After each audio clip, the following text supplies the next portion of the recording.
Although what happened to the colony of Roanoke remained as one of the largest historical mysteries of all time, some of the theories developed just lacked complete credibility and historical evidence, and we're going to be debunking 3 main theories in order to reach what really happened to the colony. So the first one we're going to touch on is going to be about what the Native Americans had them as slaves.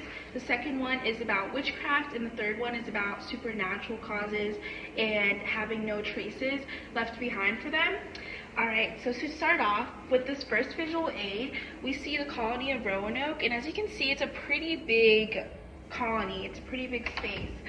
So with this theory, Eric Klingshauer, a historical and principal investigator at Mercer University, has researched this event, and he's found that no single Indian tribe or village could have supported, this big amount of group. It was like 115 colonists, and they would be even larger than some villages. So as you can see with the visual aid that I showed before, they were just too big of a group to be enslaved or to be all held hostage by this group. So it's not fair to point it at the American Indians.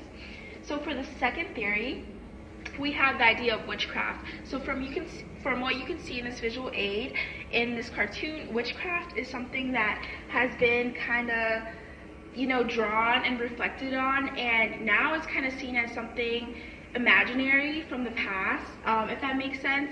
So with this theory that we're debunking, Eugene Sabosky, a psychologist in the psychological department at Lancaster University, has researched this topic, and she's come up with the idea that this is like,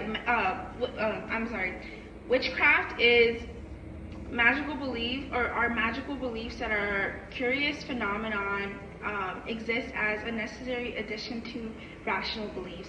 So she kind of condensed that witchcraft is something that the mind has really developed over time, so we can't really point it at witchcraft.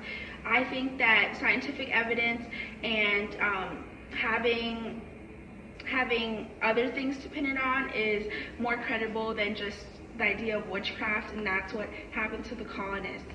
So for the third theory, we have the idea of supernatural causes and religious explanations. So for this visual aid, we have the deer stones.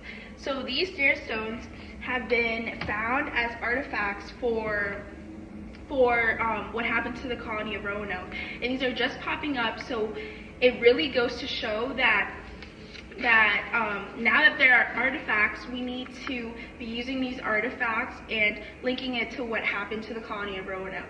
So Bureau President Ed Schrader says in his release, "We have found out all we can about what we have on hand, the original deer stones." So rather than believing supernatural and religious explanations, we have to really link it to these, like I just said, and convince you that the colony of Roanoke really disappeared due to causes like death, murder, starvation, things like that. Thank you.